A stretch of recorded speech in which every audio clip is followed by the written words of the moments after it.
Om Shanti. Today, Morni-ben has asked me to take up the subject of realistic expectations. You like that? No? Your translation is okay?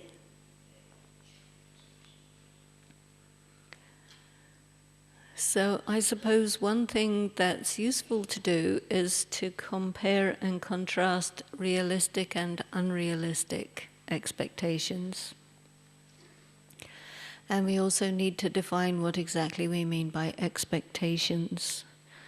And also look at the caveat or the warning which says that a lot of the problems we experience are because of expectations or unfulfilled expectations.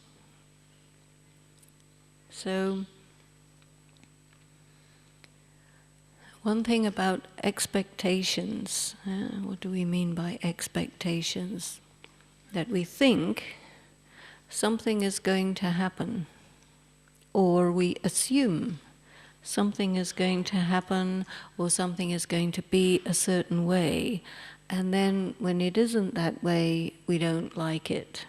That's basically what the expectation thing is all about. So now we have the idea of realistic and unrealistic expectations. Or we could also use the term reasonable. What is reasonable for us to expect? What is unreasonable for us to expect? And how do we clarify for ourselves whether or not we're being reasonable? And how do you define this line that occurs between realistic or reasonable and unrealistic and unreasonable? One of the things we also need to be aware of, I think, when it comes to do with anything to do with expectations, whether they're reasonable or unreasonable, realistic or unrealistic, I think one thing I found about expectations is that there will be resistance. There will be resistance. For example, we may expect something from ourselves. And along with that expectation, we also need to just be wise and understand that I may have a reasonable and realistic expectation of myself. That doesn't mean that there won't be any resistance. There will be internal resistance. So, one of the things we need to learn how to do is how to set the level of our expectations of ourselves as to whether it's doable or not, feasible or not. For example, we have certain expectations that other people have of us. When we come into Gyan, we say, yes, I'm a soul. Yes, I'm a child of Shiv Baba. Yes, I'm a BK. I'm a child of Brahma Baba. And so I will begin the practice of Raj Yoga, which means I will meditate every day from 4 o'clock till 4:45. I will attend the Murli every day from whenever it is until whenever it is. I will be vegetarian, celibate, give up recreational drugs, and etc. You know, all those rules and regulations that we do. And so there's a contract that we enter into. It's not a written contract, but a contract in the sense of an understanding. We say, yes, I am this, and the what comes after that is that, yes, I will do what is meant when I say, yes, I am this. And so then we say, it's very difficult to wake up in the morning. And the murli, don't quite, we have resistance. Don't understand it, or we don't like it. I have a note here from somebody, I don't like this, and I don't like that, and I don't like the other. Was it full of what I don't like? Why don't I like Brahmins, etc.? It's part of the resistance that we have, natural resistance. So I think it's very important, we need to understand about resistance. So we have our own inner resistance, and then the people that we interact with in BK life, we interact with the other people in the center, the other BKs. And when we come into Gyan, we have people who have been there already, so we're so-called younger than them. And then after some time, there's some new ones that come after us, and then they become younger than us. And then we have some seniors, and then we have some higher than seniors, and we have super seniors, and extreme high seniors, and daddies, and all this type of thing. And so we're in this hierarchical structure. And then some people say, well, I don't like hierarchies, so you have a resistance to that. So we expect the hierarchy not to be there, but it is there. Why would we not like a hierarchy? Or why is there a hierarchy? These are interesting questions. And they're connected with the nature of human society. So once we come into BK, we come into a society. And in any society, there are things called morals and ethics. As you know, I deal with this subject of value education, and in that we talk a lot about morals and ethics. So morals and ethics, morals is a Latin-based word, and ethics is a Greek-based word, and they both mean the same thing. And what they mean is basically this, that human beings, over a long period of time, have figured out a code of conduct that appears to work relatively well, and as time goes by, it becomes more and more rigid. And then when we come in Gyan, we learn about something called Shrimat, Manmat, and Parmat. Yes? So Shrimat is all these directions, rules and regulations, and so on. Manmat is whatever you think, and Parmat is what the other people tell you, right? And so basically, how to fit these Shrimat, Manmat, and Parmat into the question of morality. Basically, Parmat and Manmat are extremely interconnected and pretty much the same thing. And they correspond to what we call morality and ethics. And Shrimat corresponds to something absolutely new that is not man-made. And so there's naturally a conflict between what human beings have decided is right and wrong and suitable and unsuitable and so on, and then Baba, as he comes along and says, well, if your system of ethics and morality would be good, you would have ended up in heaven. But what happened is, you ended up in hell. So you call out to me and you said, oh God, please give us directions so that we can go to heaven and not stay in hell or go any further into hell, which stands to reason. And yet, we are very loyal to the morality and ethics that we have grown up with. Or we have a kind of ambivalent relationship with it, because there's part of ourselves that has accepted a good chunk of it, and then there's some of ourselves that said, no, I don't agree with it. So then you get a little bit of conflict between Manmat and Parmat. And then you have Shrimat, you see. And when you first hear Shrimat, you say, yes, this sounds good to me, because if you didn't say that, you wouldn't even carry on trying to be a BK.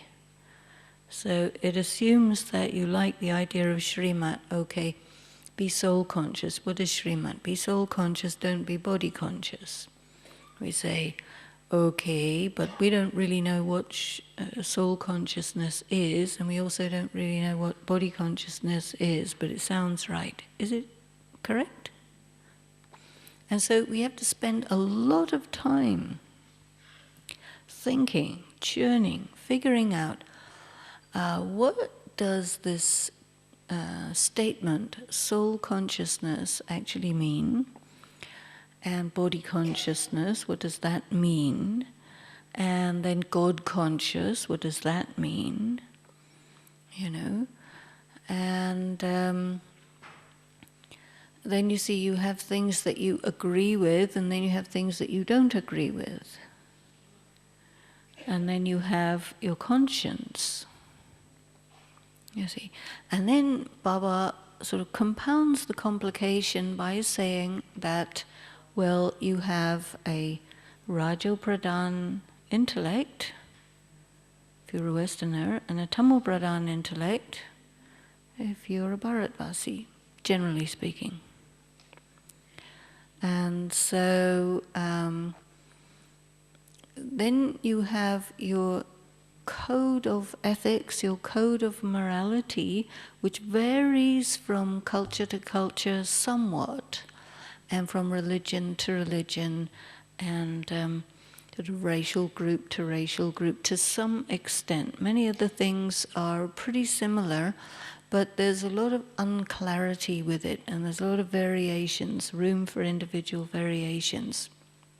And then when it comes to Shrimat, there's also a lot of different interpretations, you know. Baba says, I promise to make you free. And in some cultures, freedom is an extremely high value. In other cultures, the concept of freedom is considered dangerous. So there's variations about what do we mean by freedom. Baba says, I have come to give you mukti and jivan mukti, which is called liberation and liberation in life. Liberation means freedom. So, okay, freedom from what? And how does that present itself? Well, what is this kind of freedom, and why are there such conflicting interpretations of this concept of freedom? Well, if you see, not here but in Om Shanti Bhavan, and there's some slogans on the whole walls to the effect that freedom from vices is the best kind of freedom. So you will find that in conventional Western morality and ethics, freedom has to do with rights, human rights, children's rights, animals' rights, this kind of thing. And rights have to do with your freedom to get married with who you want to or not if you want to, if you don't want to, your freedom to freedom of expression, freedom of the press, all these kind of things that generally go together with what we call as democracy.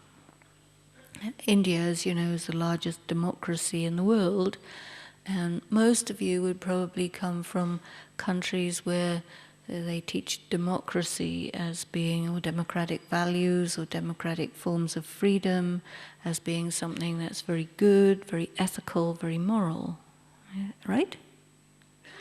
And then in India, you have democracy and you have a constitution which is based on the combination of the American Constitution and the French Constitution, but you also have another thing which is the social system which predates democracy, and it's very, very strong, and it's not very much concerned with these similar kinds of freedom, but much more concerned with freedom from the earth, so that you can go into nirvana and not come back, that kind of freedom. But social freedoms are not given the same value as they are in what you're used to, the Western democratic idea of social freedom. And so what you have in a situation like that is you have conflicting forms of morality or conflicting interpretations of what's moral and what's ethical, you see. And so unless you analyze these variations, you wouldn't really think that it's something beyond the individual differences, but that there are these larger cultural variations. And so, to me, when we talk about morality and ethics, we're talking about something that's evolved over time differently in different cultures and that are fundamentally human-made. Well, they say man-made. Why they say man-made is because it's usually formalized in the patriarchal social system, which is expressed in the religions, religious institutions, whether it's Judaism, Christianity, or Islam, or Hinduism, or Buddhism. It's all basically coming from that essential perspective. And so it creates a gender bias, a bias against the female and towards the male. And so you experience a certain kind of resistance in that gender bias going on. Now, you have this, and then you have Srimat. And Srimat is very interesting because Srimat says, well, anyway, you're a soul, so the gender bias in soul consciousness doesn't actually have a place. But at the same time, you do have a body, and so you have to deal with the reality of it. And your body is in a context of a social system that is not based in Srimat. So you have one part of yourself that says, okay, I like Srimat, and another part of yourself that says, well, I have my morality and my ethics. And sometimes there's a mixture of Shrimat, Manmat, and Parmat, such that there is not complete clarity about this thing. And this is because of individual interpretation. And because you have personal resistance, and because there's external resistance also. And in a situation where you are a soul, in the context of a body, in the context of a society, and you have powers, Baba has given us powers, that we need to use in order to adjust to some of the forces that are applied on us due to the nature of the social environment that we live in.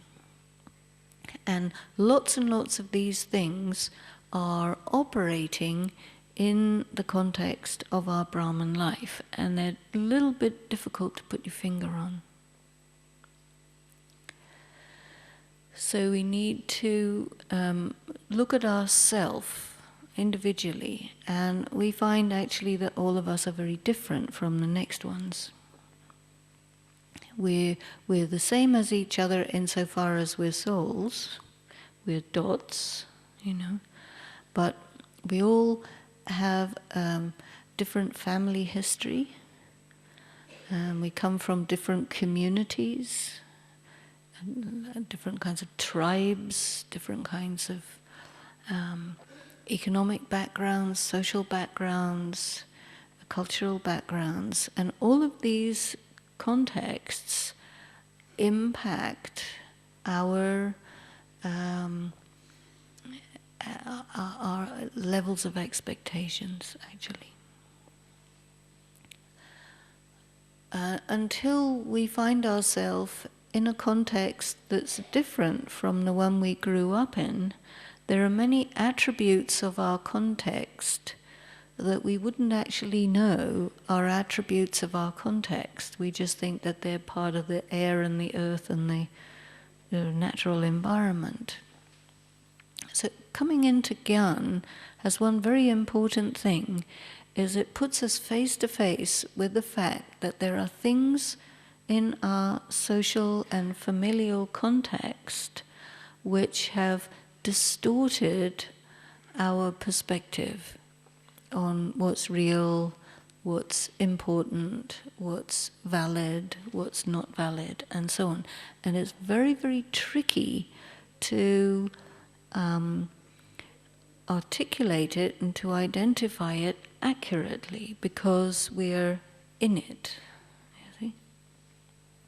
Now, for a moment, let's look at Shiv Baba. And he's been talking to us about his amazing super television company that he operates, or his television set that he has, where he can see everyone at all times if he wants to, if it's interesting enough, and he can zoom in on whoever he wants to zoom in on, and he can listen to our conversations, our thoughts, and he can observe us, without any problem, and he can see 100 countries all at once and listen to 100 meetings all at once. And so that's something special, something different. And then he tells us that the things that the people who created ethics and morality say about God are on the whole misinformed. And so, for example, people say in different religious contexts that, God will love you if you behave like this and like this and like that, and if you behave like something else, then he won't love you. And that's their idea, nothing to do with Baba. And he says, as far as he's concerned, everybody is a sweet child. You see? Of course he knows that some are not sweet, but he thinks of everyone as a sweet child, even though some of them are not sweet. Right? He said so just recently. He didn't say, sweet, sweet, only the sweet children do I give love and remembrance, and not those who are bitter. But all the children are sweet because they're children. So what I mean to say is he's not much interested or much concerned about whether you're good or bad. You see. Now the religions don't see it that way. They think that God likes the good people and he doesn't like the bad people, and he sends the good people to heaven and the bad people to hell. And then what actually happens is, anyway, everybody's in hell anyway. And he gives an invitation to everyone to come to heaven, knowing that those who had been to heaven before will come and the others won't. But he gives an invitation anyway. And he gives this invitation by showing up the mirror of the picture of the tree, the cycle, the Trinity, these basic pictures. And then if we recognize the knowledge, and we recognize Baba, then we say yes, and that makes us born. Yeah? He says, you are my child, and you say yes, and that makes you a mouth-born Brahmin. So that's the easy part of Easy Raj Yoga. Then the next thing is, he says, okay, now a Brahmin, what is a Brahmin? Yeah? A Brahmin is somebody who follows particular rules and regulations in terms of how they live. And first of all, he gives it to us on a pretty gross level. That is to say, he says, okay, you know the difference whether you're eating meat or not. Right? If you eat meat, you know. If you don't eat meat, you know. You see? It's very clear cut. You know whether you're breaking your celibacy or not on a physical level. You either did it or you didn't, you know. And then comes the thought level. You thought about a sausage. Vegetarian one.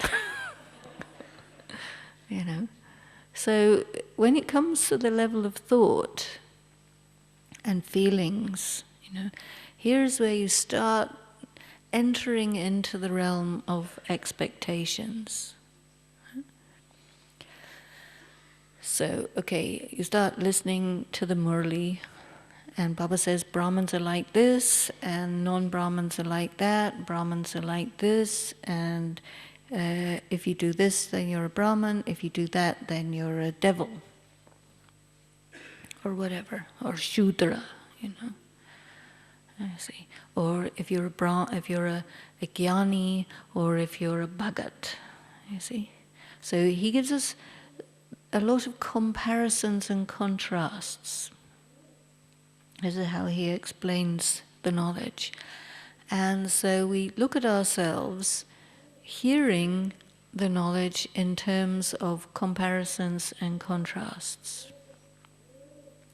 And he begins to say, you should be soul conscious.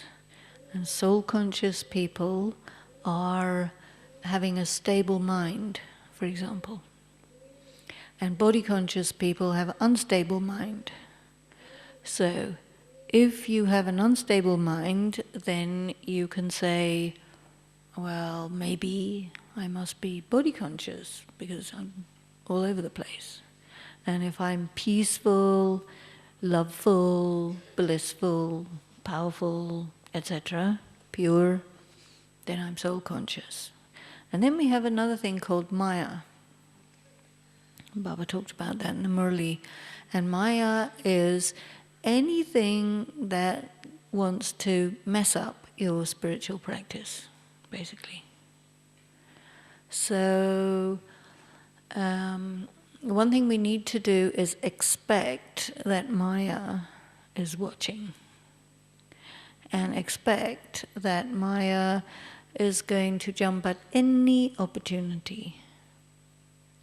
And Baba said very clearly, if you are negligent or not paying attention or careless, then Maya will take a chance. And so you can expect that. That's realistic. So you have internal resistance, external resistance, and then you have Maya who's going to come along and bother you whenever you're a little bit slack, or even when you're not. You know, sometimes Maya comes very strongly to those who are doing really good efforts. And there are some murlis in which Baba says that if you are a very strong warrior, then Maya's going to come and attack you strongly. So then you calculate and say, well, if I'm not a very strong warrior, then Maya will not attack me very strongly. But Maya says, can't get away with that. You know, if you think you can do it like that, Maya will come and take you totally out, you know. So we need to be aware, we need to expect that if you're on the battlefield, you're a target. And once you become a BK, you're on the battlefield. So it's called Karma Kshetra, which is called the field of action. And in war, the battlefield is also called the field of action. Once you recognize Baba, once you recognize you're a soul, you can't unrecognize it and say, oh, I think I don't really know anymore. No, it's too late, you know. I'm a soul, this is God, this is the confluence age, it's the end of the world, Maya is coming along to try to destroy us, and we are here, and we've been enlisted in the spiritual army as spiritual warriors, and our target is Maya. We have to destroy Maya. And Maya is very difficult to destroy because it's invisible, right? The 5 vices. So one of the meanings of the word Maya, one of the interpretations, Maya means that which is not there. So your enemy is something that isn't there. Very difficult. So you're fighting in the dark against something that isn't there and which will get you if you're not careful. You see, so you have to expect to have surprise attacks, and Maya will come via some or another instrument. Just as Baba uses us as his instruments, Maya also has this system of using different Brahmins or non-Brahmins or circumstances or anything really as an instrument, you see. So a disturbance can come through any way. Yeah? So Maya is a thief, and it comes and breaks in, it comes in through your bathroom window and steals all your happiness away, this kind of thing. And so Baba has given us powers, and so he expects us to learn how to use the powers. That's realistic on his part. He's given us powers, weapons, and he expects us to learn how to operate them. And so that means we have to do a lot of thinking. What is tolerance? What is accommodation? What is discrimination? What is judgment? What is cooperation? What is withdrawal? All these different powers, we have to think. We have to think for a long time. Because gradually, churning the knowledge, gradually thinking about it, we slowly begin to master the knowledge and master the powers and master the virtues and also master the game. So we need to expect, it's realistic for us to expect that it's possible to master the game, but we also have to be patient because you can't master it that quickly or that easily. Because the game is very subtle, and for us to go from gross, Tamu Pradhan, Rajo Pradhan, Sato Pradhan, it's a big process. It takes time. And so it is an unrealistic expectation for us to figure everything out and achieve everything very, very fast, even though Baba says you can have Jivan Mukti in 1 second. We will get Jivan Mukti in 1 second, but getting to that particular second is a whole process. And so we need to have a lot of patience with ourselves. So when we are having unrealistic expectations, it's sometimes to do with the fact that we are impatient. And we want everything to be done easily and quickly, and a little bit of laziness. We don't really want to put in that much effort, because after all, it's easy Raj Yoga, so why should I have to work hard at it, you know? And sometimes people get irritated with the term Easy Raj Yoga, and they say, what is easy about Easy Raj Yoga? And Baba has even said, you know, it's Easy Raj Yoga, but it's not that easy. He also says, it is not like going to your auntie's house. You've heard this expression in the Murlis a few times.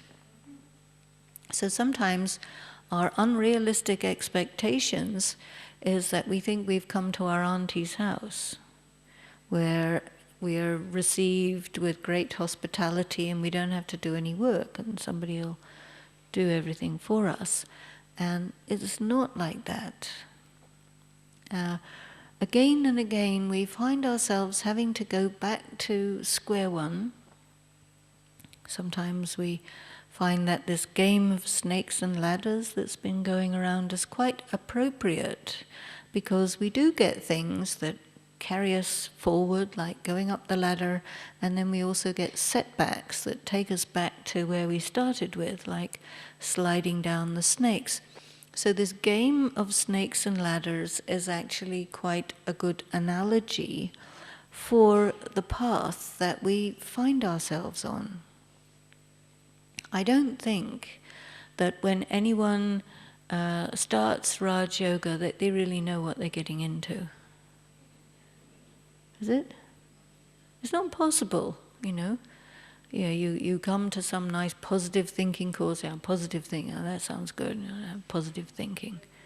You see, and it's not really until you actually try to have half an hour with no negative thoughts.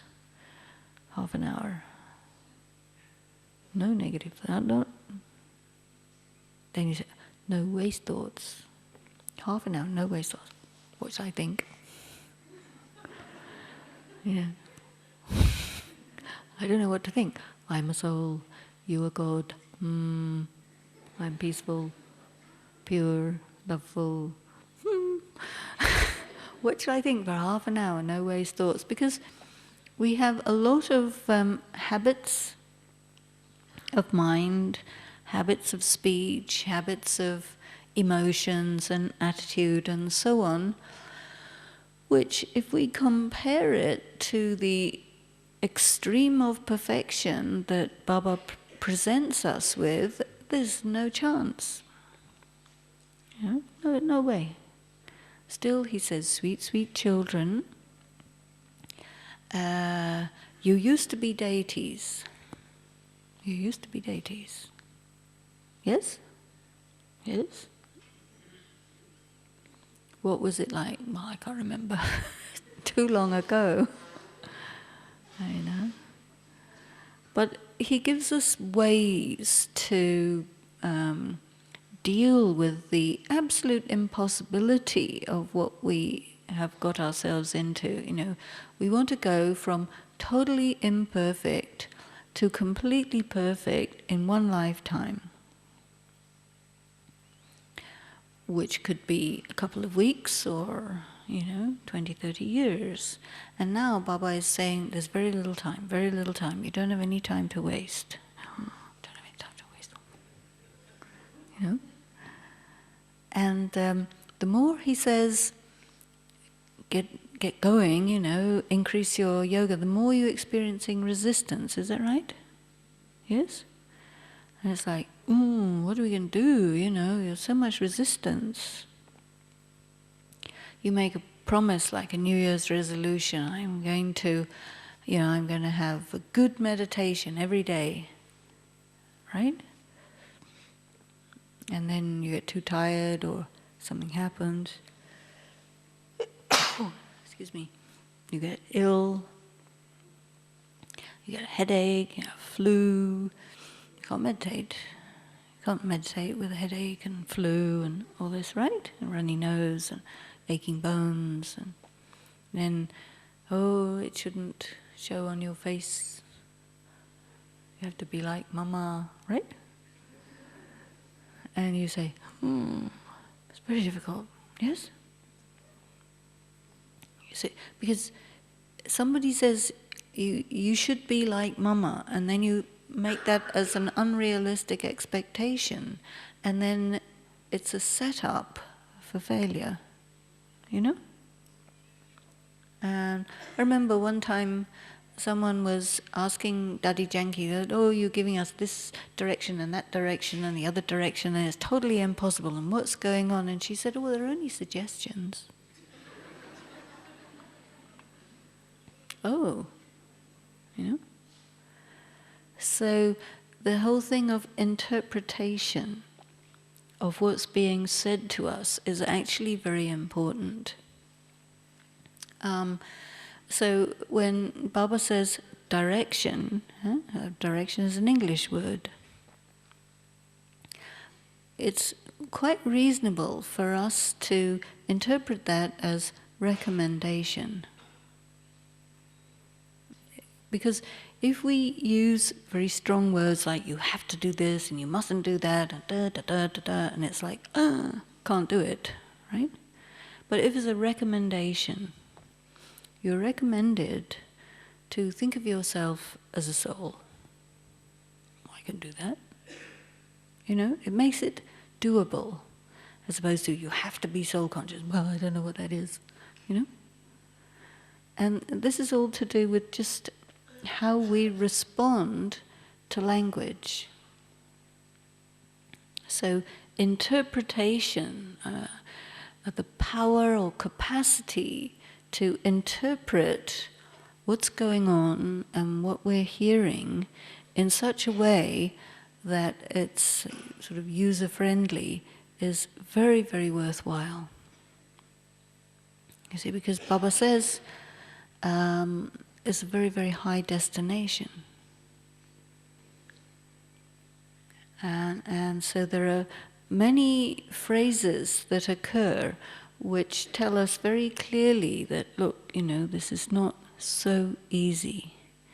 And so you have to be very patient with yourself and very realistic about the pace of your progress. So I remember a few years ago, I was figuring out, okay, how to calculate a doable pace of progress. And I came up with a figure relatively randomly. I said, okay, 4%. I mean, it's not very much. 4%. So it means you can push yourself to the extent of 4%. Now, sometimes people think they're going to push themselves 50%. You can't maintain. It's not sustainable. So the sense of, you know, applying effort to yourself, getting behind yourself, using willpower, or however it is you want to make yourself do something and resist the resistance. For me, I came up with this figure of 4%. Because in my thinking and all that, it was kind of acceptable. Yeah, I can move ahead a little bit, you know. So, because what we want to do is set a pace for ourselves that we can sustain over a long period of time. Because we're not talking about sprinting here, we're talking about marathon. And so then we need to see, okay, what does it take for me to work on my personal progress for my whole life, you see? Because once you come in Gyan, you think you're doing 7 days course, and then after 2 or 3 days, I think you probably get the point that, oh, this is 7 days a week for the rest of my life. You know? And well, that sets in. You begin to come to terms with the fact that you've got normal everyday life, and then you've got Brahman life. So it's like there's 2 lives going on at the same time, isn't it? And then you say, okay, I have my Lokik life over here, and then I have my Alokik life over here. And then after some time, we start to think about it differently and say, okay, it's not that I have a Lokik life over here and an Alokik life over here, I have life. I don't have two lives. I'm not doing this in a schizophrenic manner. I have life. And as we begin to get these different ways of thinking about the thing, so then it changes also our expectations of ourselves. And I think the clarity of understanding or coming up with interpretations of what we're doing here that are really practical and doable start to make our expectations from unrealistic into realistic. And then it's less stressful, it's less pressure, it's less strain, and I think we're actually able to move forward more quickly. So, okay, I am a Brahmin, and I have a life, and my life is with Baba. Brahman life is with Baba. So Baba says you are together with Baba, you're companion with Baba. So then you start thinking about, okay, what are my expectations from God?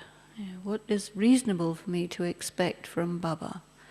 And one of the things he says from time to time is, I make myself available to you, but you don't really use me. So then we need to think about that. Then there was another point that he said a few times, the only mistake you make is you try and do my job. You try and do Baba's work.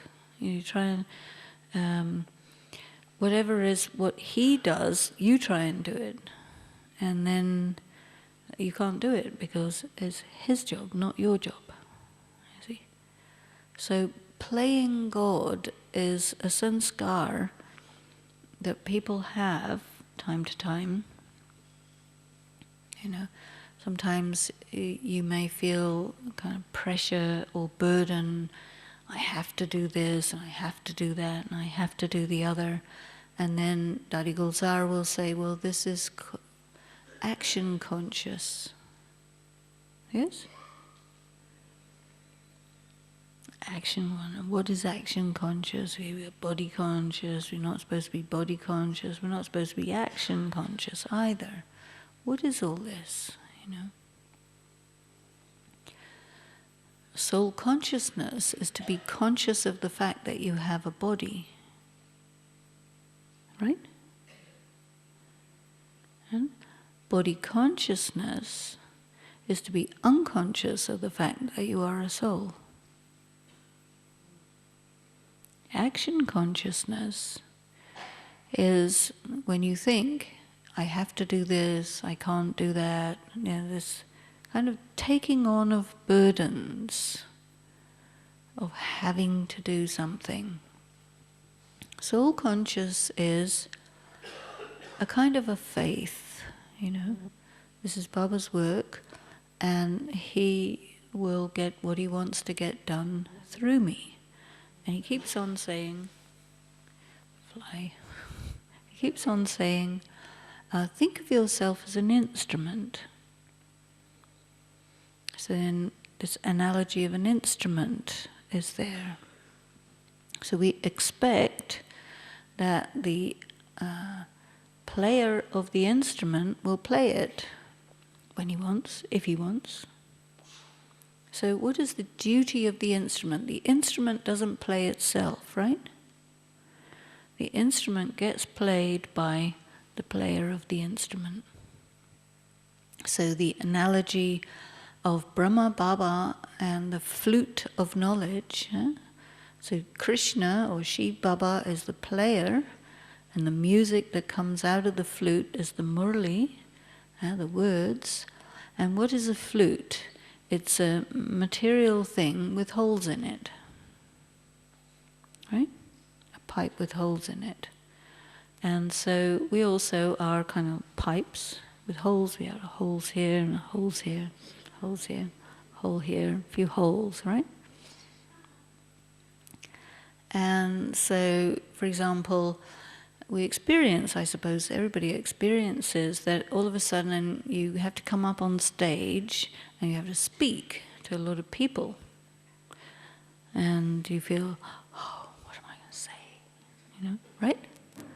And all of a sudden you can't think of anything to say, right? And so what you do is you remember Baba and open your mouth and hope for the best. And out comes a class. And then they say, wonderful, marvelous, fantastic. And you say, oh, really? You know?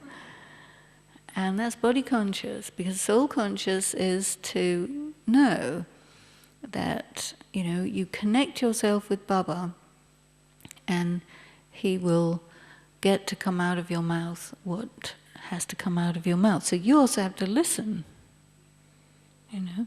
Because sometimes you will give a very good class, which is much better than what you could give, is because Baba is telling something through you, and so you have to listen because it's interesting, you know. And it's a kind of a faith, you know. And then he says, okay, you have to have pure drishti, and practice to see soul, you know. And our eyes will have a tendency to see bodies. Because the eye doesn't see, but the soul has a tendency to use the eyes to see the material world, the material things, material bodies, all that, you see. And that is body conscious. It means to say our spirit is oriented towards matter. And so we experience whatever's in front of us, we say that's the real world, right? When we're here in Madhavan, we say this is not the real world. And then we go back to wherever we come from, we say we're going back to the real world. Why do we say that? Actually, this is quite real. But it's different from the Lokic world because it has a very different kind of vibration, and because all the people that you see here are soul conscious to some degree, and they have knowledge to some degree. Then when you go out there, you're dealing with sort of hardcore reality of Kali Yuga. And so we call that the real world, because you have to really deal with it. But also, we need to understand that, no, this is the real world. This is real. Seeing the more invisible things, the intangible things, or perceiving the invisible and the intangible things is very real. So we need to start to create changes or observe within ourselves how we have adopted phraseologies and so on that actually kind of mislead us or take us a little bit away from where we want to go. Because Baba has said, Srimat is, you know, that everything that you can see with your eyes is perishable, temporary, and it's a drama, it's predestined. Don't take it too seriously. There's a game going on. And then you have to think, okay, what is this game? What does it mean to be a player of the game? How do I understand it? You see? And then we again come, okay, I must expect myself to become slowly, slowly more subtle, to become slowly, slowly free of getting pulled into people, places and things, so that my mind and intellect is caught up in these temporary things, you see. And again try to distance ourselves from appearances and get in touch with the reality that is very subtle. The reality that I am a pure, peaceful, loving, powerful soul, and everything that's going on is drama, it's a game. I have to learn how to be a good player, and my world is actually my relationship with Baba, you see. So then you have to slowly start to develop that and fill out that, you see. So that in that way the sort of unrealistic expectations you have of other BKs becomes less stressful, and you start to be more detached from the different people's behaviors and their different interpretations. So there's certain phraseologies that I sometimes use, like everybody has a perfect right to play their part however they want. Whether it's good or bad is not my problem. It's useful to free yourself from expecting everybody to suit yourself, because very rarely will they do that. So it's good, giving everybody the right to be who they are, to behave however they want, and then start using your powers in such a way that whether people are good, bad, or indifferent, it's not going to affect you. It's not going to move you away from your stability, your truth, your who you are, because the whole journey is to find out who am I and what am I, and to make yourself free from all this morality and ethics and so on that's imposed, that's man-made, and try to get in touch with what is God really telling me, and what's He really doing, and what is this thing called playing my part with Baba. So our time is finished, so we'll have to stop. But there's just basically a few thoughts to give you something to think about and churn on and start to go into it a little bit deeper.